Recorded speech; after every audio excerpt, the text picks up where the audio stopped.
G'day, welcome back to the channel, and now it's time for some drone and aviation news. Things that are happening in the skies above our heads and in respect to regulations that affect our hobby and our pastimes. First of all, there was a tweet from the Civil Aviation Authority in the UK on Twitter. It was on when was it? It was 20 hours ago, whenever that was. I don't know. It was recent.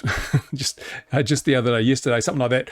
And they said, if you have been lucky enough to receive a drone for Christmas this year, then please fly it safely and remember to register and get a flyer ID. Now, here in New Zealand, I invited Civil Aviation New Zealand to come online with me, do a stream, do a live thing, and tell people what they should be doing with the new drones they may get for Christmas, how to fly responsibly, what some of the key aspects of the rules are. And CAA New Zealand declined. They said, we have nobody available. This is unusual because in previous years, they have gone all out. They've put ads all over television and social media saying, giving people an insight into the rules and saying, be safe and, be careful. This year, nothing. Deathly silence from New Zealand's Civil Aviation Authority. And I think that speaks to the fact that they're probably becoming aware that, well, actually drones are not the risk to person and property that they've been portrayed to be for many, many years in the past. Nothing has been damaged. Nobody has been killed. Maybe it's time to say, well, okay, we're looking a bit silly here by claiming all this risk and danger and jeopardy, so we'll just take a step back. We've got more important things to focus on, perhaps CAA New Zealand. And I think that's a very, very good perspective to have, because the new head of CAA, one of his first announcements was that they would be focusing on the real key issues around safety, not on the technical issues. And I think all this stuff regarding drones is pretty much technical. As I said, we haven't seen widespread property damage. We've seen no deaths. I think CAA, under their new management, are starting to get this right, at least in New Zealand. But in the UK, we had this tweet from the Civil Aviation Authority, and I'm just going to show you the little cartoony video that they put up. It's quite funny, actually. So here we got a little girl. She's got it, and of course, it looks like a girl, does it? Yeah, long hair. It's a girl. Got to be woke. It's a girl, got a drone. Fantastic. Although I should imagine that the majority of children who get drones are probably going to be boys. There will be girls, but, we've got to go with the minorities. It's the thing to do these days, especially on YouTube. So here we go. Let's have a look at the video. If you're lucky enough to get a drone from Santa this year, woohoo, good for you, girl.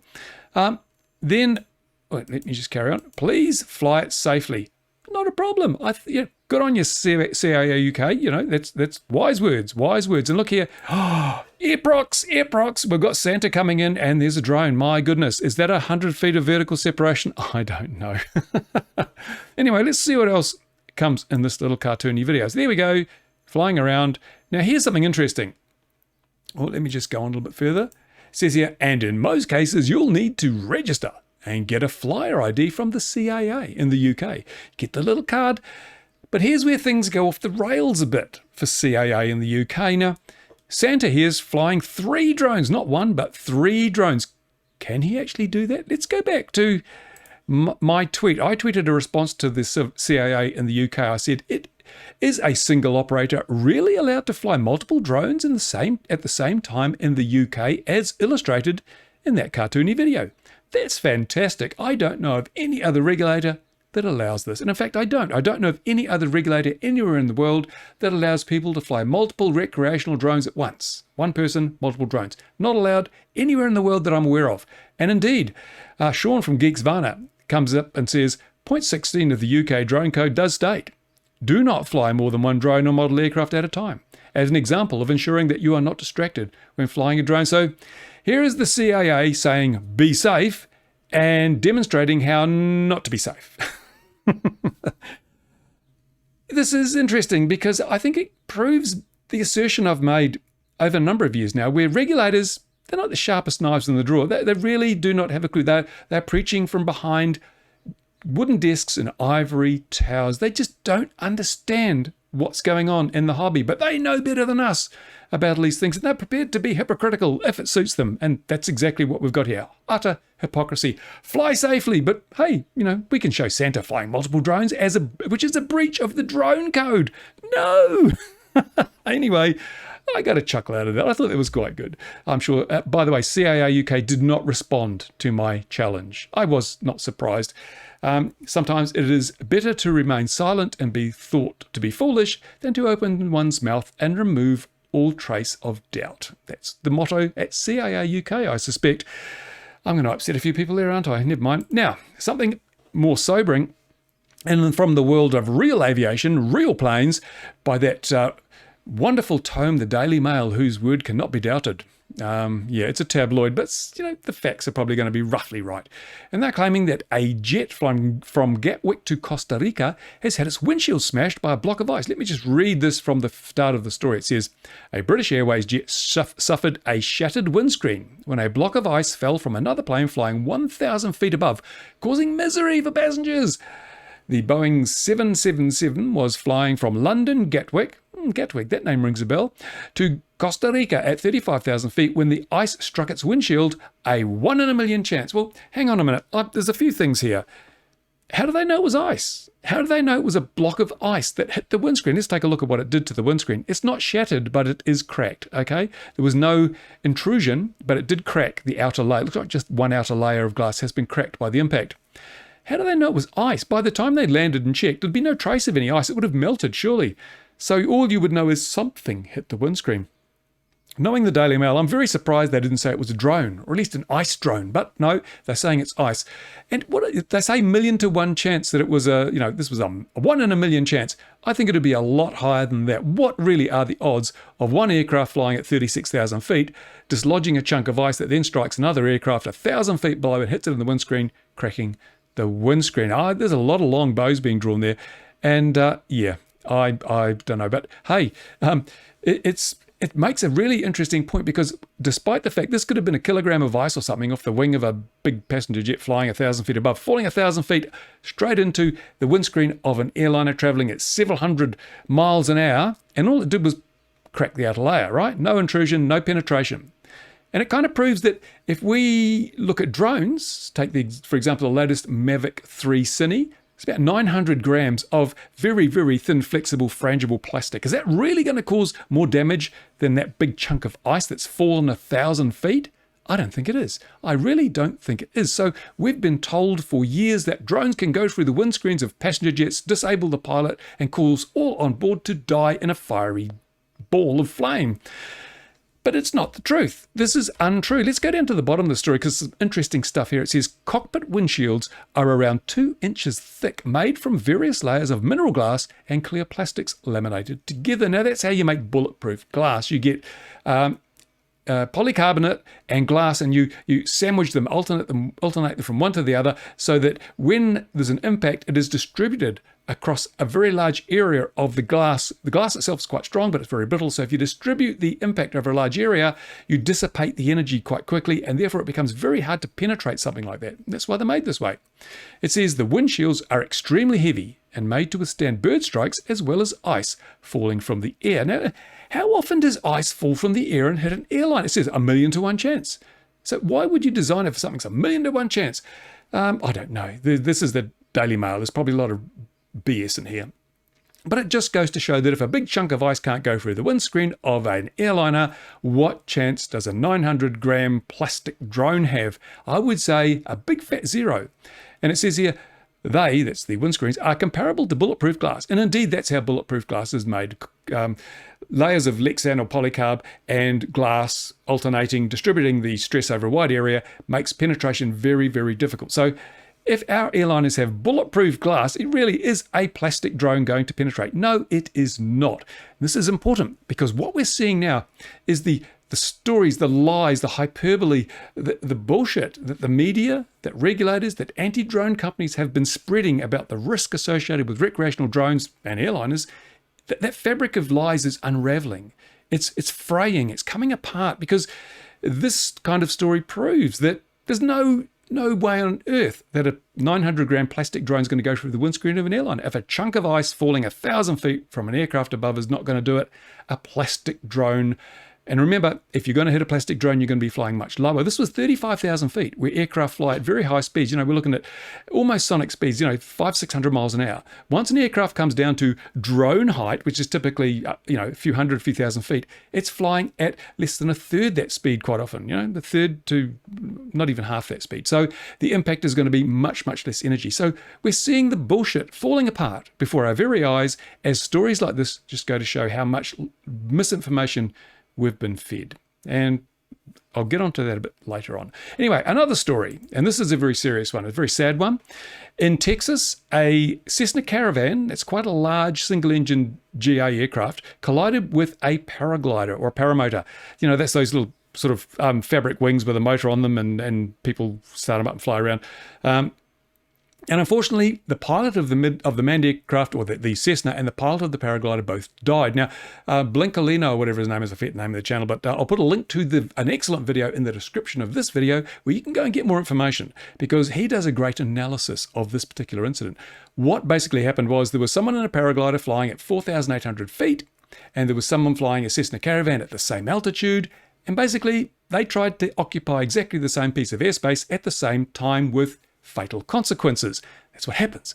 Now, the paraglider was flying legally, was legitimately allowed to fly. It was Class E airspace, and it was outside the control zone of an airport, so it was quite able to fly without ADS-B, without a radio, without any of those things. He could fly up to, at 4,800 feet. There was no law stopping him, no rules stopping him. He was totally legal. Now, the Cessna Caravan, it was also flying legally, but under the regulations, because it was a faster aircraft, it was supposed to yield right of way to the paraglider. Unfortunately, it just didn't see it. Obviously, he just didn't see it, and the paraglider impacted the wing of the Cessna Caravan, ripped part of the wing off, at which stage the Cessna pilot had no control, and the aircraft plummeted to the ground and just basically disintegrated. So both the paraglider, I should imagine that the paraglider or the paramotor pilot would have died instantly on impact when he hit the wing, and the Cessna pilot died on impact when the plane hit the ground. This raises some really interesting issues, some issues I've been campaigning for a long time for awareness of this. Now, if I lived in the USA and I built an ultralight aircraft, I could then fly that aircraft without any kind of registration, without any kind of training, without any kind of license, without a radio, without any kind of electronic conspicuity such as ADS-B. In Class G airspace, I could fly that, or Class E airspace, I could fly that, no problems.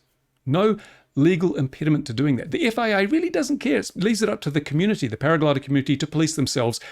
They're happy with that, right?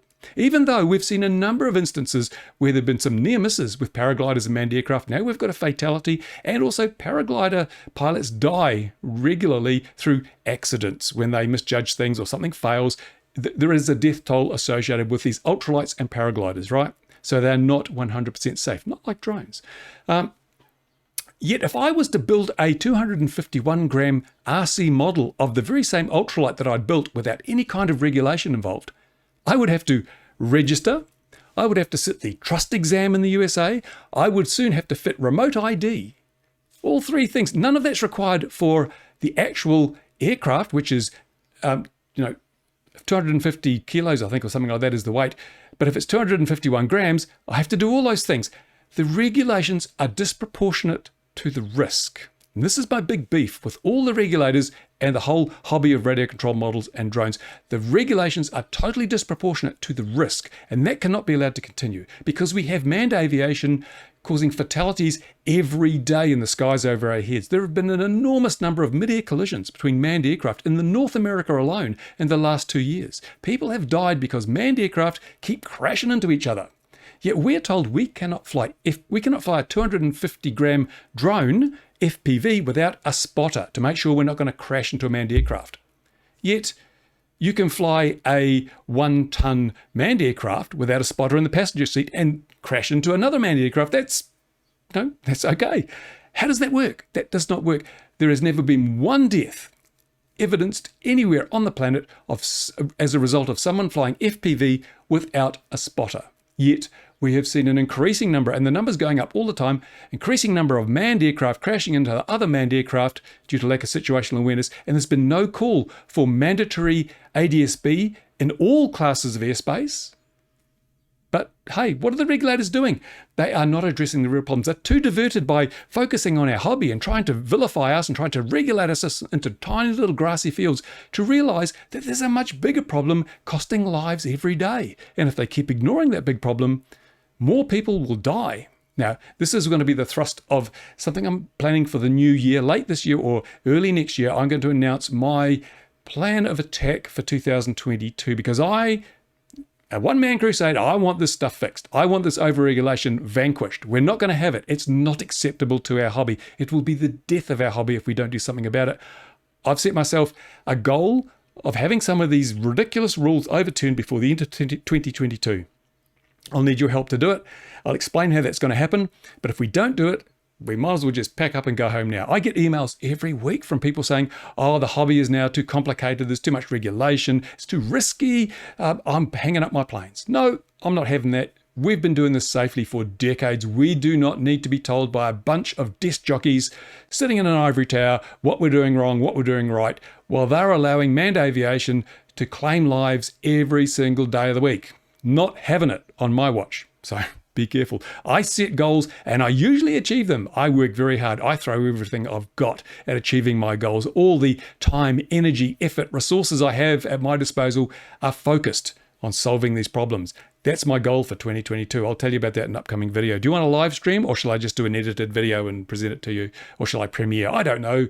You tell me. Yeah. Anyway, so that's this bit of drone news for you. I hope you've enjoyed that. I hope it's educated you. You've learned something. Who knows? Thank you to my Patreon supporters. You make this all possible. And in 2022, I'm going to be even more reliant on you because I'm going to be spending a lot of time behind the scenes talking to regulators, negotiating with regulators, making offers to regulators, coming up with ideas because we've been very much on the back foot. We've just taken whatever's been thrown at us. Time to change that. We've got to come forward and present our options to the regulators. Show them that we are proactive, that we are thinking about this, and we can offer them solutions to problems that they don't even understand.